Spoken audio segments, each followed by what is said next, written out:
following program was provided by an independent producer solely responsible for its content.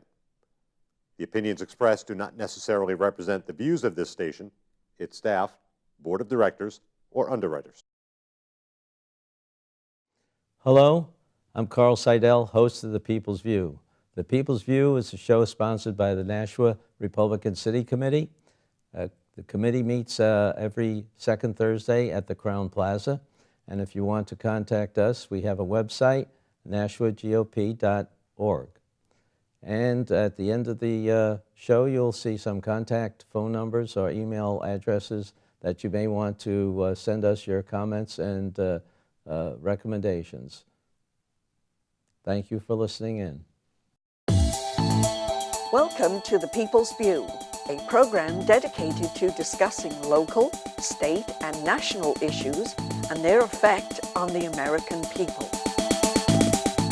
The People's View provides a platform for state representatives and national figures to present their viewpoint. Whether it's social, economic, or financial topics, you'll hear it on The People's View.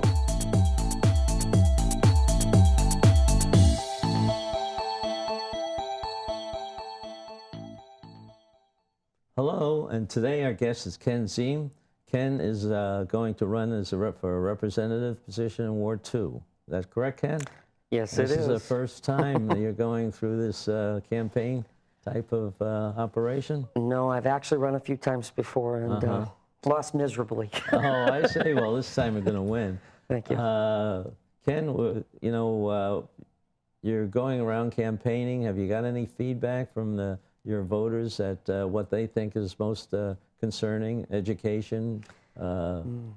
People are concerned about their education. They're concerned about their taxes, and they're concerned about jobs, like everybody else is. Yeah. You know, if I don't have a job, doesn't matter what you tax me, I can't pay you. Yeah. You know, I mean, I find that most of the people that I'm meeting are, you know, just normal everyday people. You know, they work hard, and at the end of the week, they're having a hard time, you know, just bringing home enough to pay the bills and, put a little food on the table for the kids. You know, they just want to go out and play soccer with their kids and, you know, have a normal life. Yeah.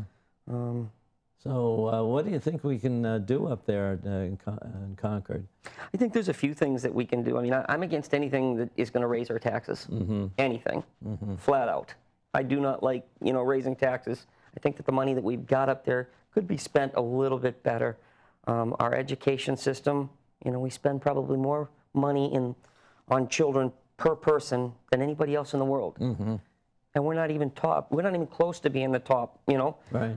You know, how can we be putting that much money into that education system and not have a competitive advantage? It's poor. Well, then you would support some of this competition that comes from providing charter schools, homeschooling, private schools, some fun. My children go to a private school, and I'm very blessed. I'm lucky.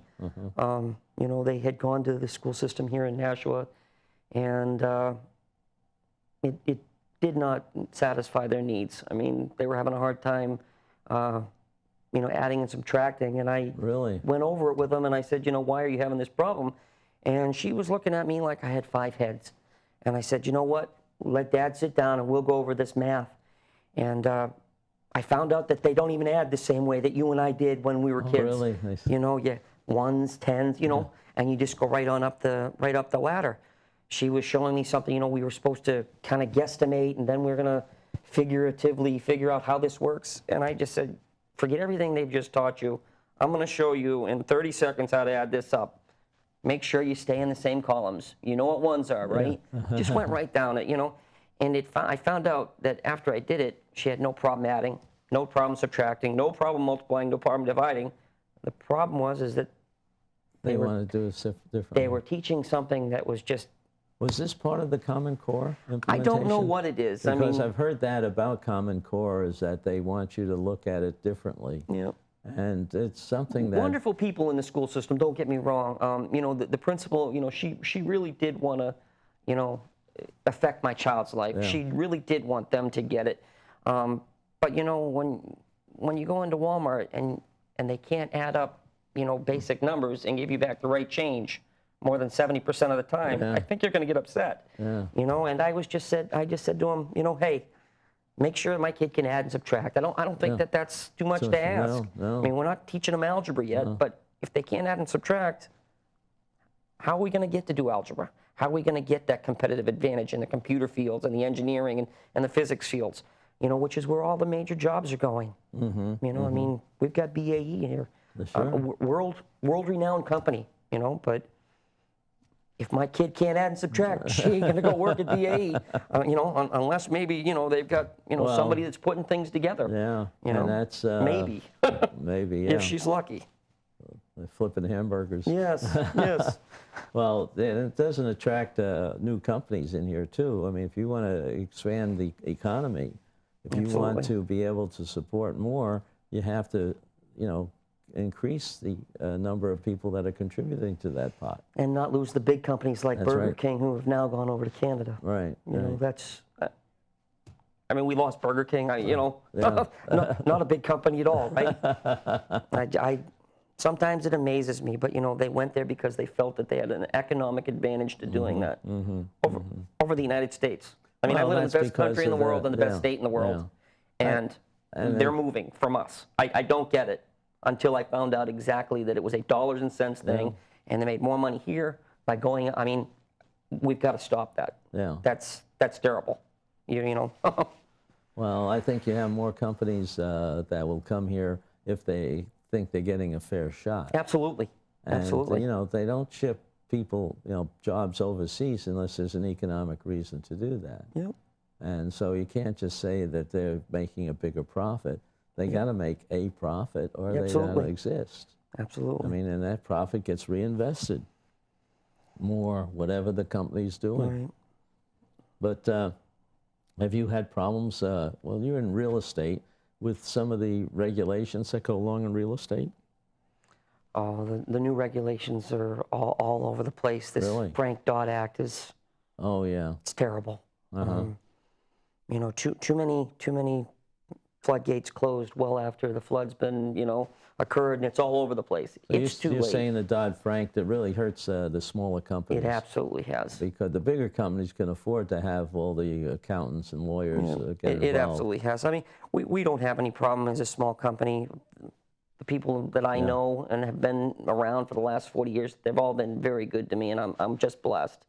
I can't even express to you how thankful I am, you know, to the people that have lived here in Nashua with me for the last 40 years. I mean, you know, the surrounding towns. I mean, Hudson's where we're based out of, but you know, it's just amazing. But you know, the Frank Dodd Act, you know, basically it made it more difficult for, you know, to get financing. It made it more difficult for the local person to just go out and get a basic mortgage. You know, why? You know, I mean, there's still good reasons, and there's still a lot of good people with good jobs. You know, good credit scores and everything. What's the biggest hang-up that the regulations cause? Well, they've added extra money. I mean, you know, now you've got to have a middleman in for appraisals and everything else. I mean, everything else that they've done, you know, they've raised every expense that they could. They've raised a little bit more. So now instead, you know, of a normal couple $100, you know, it starts getting up in the $1,000. Well, how many normal people you know can afford 8, 10, 15 grand out of the blue? I mean, it's just a lot of money. I know what you mean. Especially starting out, you know. Yeah. You know, once you're established, you know, not so bad. But you know, the brand new person, you know, got a decent degree, you know, right out of college, you know, they're having a hard time, you know, and they count the student loans against them, you know, instead of working with them. You know, a lot of it's just common sense things that, you know, should be very simple. You know, it's still a 1 + 1 world, but we're making it, you know, long division when it doesn't need to be. If you get elected, do you know what committee you'd like to be on? Have you thought about that? I have. Actually, a couple of the ward members that used to be state reps were in the education committee. I do. Get that from your mother? I don't know. I'm lucky to, you know, to have a mother like that. She's very active in the Board of Education. Yes. And, I'm very concerned with education because I have kids. Yeah. You know, I like the banking. You know, that's the Commerce Department. Yeah. Obviously, because you know, I mean, you know, it just doesn't make sense. I mean, we were talking about, you know, going to a bank yesterday. You know, and when I got there, I tried to cash a check on on their account, you know. They turned around and told me I got to pay $8 just to cash their check from a person that gave me it on their bank. Yeah. They're just going to charge me $8. When did that become American? When did it not become, you know, the greedy try to get greedier, you know? And her response to me was, it's all right. All of the banks do it. So if all the banks are stealing, it's acceptable? Really? Completely un-American. You know, I didn't grow up like that. We've lost.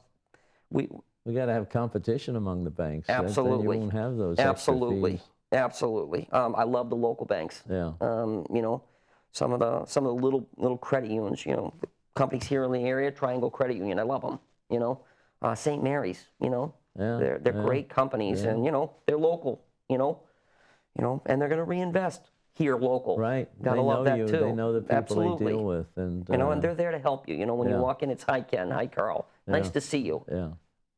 I sure didn't get that yesterday. You know, you know, she looked at me like, you know, I can't believe you just don't want to pay the $8 and be on your way. Yeah. Be thankful you can walk into my bank. Really? I really just don't understand it. You know, I don't even want to say which bank it was because it's just, you know, they're all the big banks seem to be that way. And I would like to propose legislation, you know, for something like that because, you know, I'm smart enough to say, hey, you know, that's crazy. Yeah. You know, but what happens if I needed that money? Yeah. What happens if you know, my kids were outside and that was the last thing between me and feeding my kids? Yeah. And don't think that that's not happening here in Nashua. Yeah. There's a lot of underprivileged people that just aren't as lucky. And, you know, we need to look out for both sides. We need to look out for everybody. It just can't happen that way. You know, when they charge you $8, you know, to you and me, $8 may not be a lot of money. But it's highway robbery. It's wrong. That's It's what it really exactly is. right, and it's un-American. Don't like it at all. You can hear it in my voice. I'm ready to pounce. Well, you're ready to go out and campaign some more. Yes, yes. Have you heard anything else from the people? Other areas that they have a problem with? I'm here. Taxes. I'm here. Nobody's happy to be taxed. Yeah. You know, nobody wants an income tax. Nobody wants more taxes. And it seems like that's all they know how to do up in Concord is just raise my taxes. Not only Concord, I understand that the U.S. government too. Well, the U.S. government, but even the city government here. There's a resolution on the ballot to undo the tax cap in Nashua. And, you know, I mean, that's the only thing that's keeping the budget halfway sensible. Oh, absolutely. I'm against any new tax, period. I will not vote for a new tax. I can't. You know, I mean, we need to do better things with the money we've got, with education, with, you know, with the police, the firemen and everybody else. These are great people doing a great job for us, and we need to be grateful for it. But we also need to realize that this is a business. Right. And at the end of the day, there's a budget in the business, and you got to make sure that that budget is able to handle it all. And, you know, there's quite a bit of money already being kicked out. Oh, yeah. Why does it always come down to we want more, we're doing more? You can do more with less. I think you have just to need be to get more effective with the use of the money. Absolutely. One of the things that has just been brought up is these unfunded liabilities. How are we going to do that? How do we handle that, where the pensions are underfunded? You know, we've made a lot of commitments to a lot of people, and we got to be able to pay for it. And I wish I had the answers for that one. I'm not sure anybody does. You know, I mean, but something has to be. You know, there must be some logical way where we can cut back on how these unfunded liabilities grow without control. Absolutely, but with no cap, with no spending ceiling. That's right. You know, you're not living in a real world. When I go home, you know, there's a limited amount of money, right? And I need to stay within it. You know, good or bad, like it or not. That's just the way life is. Right, you know. Right. So there's a lot of things that we have to make sure that are being done right. Absolutely. I think that one of the things that we looked at is how do the people who use that money, okay, all the administrative people, how do they deal with the people who they're essentially collecting the money? You know, do they deal in a friendly manner? Do they deal in an effective manner? Do they, like the bank, don't care whether you like them or not? You're working for those people. Those people are giving you their hard-earned money. But you know what? Ultimately, it's their money, and you're working for them. And guess what? you need to be thankful you have a job. That's right. For them and with them. And you got to work with them to make sure that they can continue to pay some of that stuff. You can't just slap them down because you think they're not doing the things right. You got to show them the right way to do things. One of the things when I was up there, we dealt with the safety department, and some of the dealings that they went with, it was almost like they were the IRS, and you know, they were looking more to collect penalty fees than they were making sure the people were doing a job safely. Yeah, I saw a little article about in the paper the other day, and it said basically that they were in a place and they got a ticket, and they didn't even know they had gotten the ticket because some surveillance system had said so and so is speeding, and they clicked on the license plate and they sent her, you know. And she basically said that, you know, it was because they were looking to get more revenue. And that's really they weren't trying to stop her from speeding. You know, they weren't, you know, saying, hey, you know, slow down. So they had a camera someplace. Yes. All it was is just another way to, you know, to bring in more money. You know, I mean, whether it be parking meters or anything else. You know, all these things are, you know, done hopefully for a reason. Yeah. You know, but, I mean, at one point, these toll booths were supposed to come down, weren't they? You know, I mean, I think the one on exit 12 just did. Well, yeah, that came down for another political reason than anything else. Yeah, but it's nice when you go up to the airport because you can get right off there and you don't pay any tolls. Very nice. I have to. Well, I love the Manchester airport. So. Well, they have that whole exit there that you can get off on right to the airport to make convenient. Right. And they're really, I don't know if you've noticed what they're doing at some of that new land that's opened up. No, there's going to be a big FedEx and a big nice. UPS distribution thing there. So they can use the airport wiser, quicker? Well, they have facilities there, but they're growing. And that's what we want to encourage, something like that. You know, make sure that that area develops well because you got excellent transportation in and out of that area. And I think that's the kind of thing that we have to do throughout the state. Yep, absolutely. I mean, the state has a lot to offer one way or another, whether it's down in the south or way up in the north. But we have to work on something like that. A couple people have brought up to me the casino issue, too. It seems to be, you know, on people's minds. And they all say, well, you know, there are 3 coming in. It's going to happen sooner or later. You know, I think it'll be interesting to see how that plays out long term. Well, yeah, be interesting. Yeah. So anyway, you got to go out there and knock on a few more doors. So thank you for coming in, and you can show this onto your website if you want. Thank you for having me. Thank you again, Ken.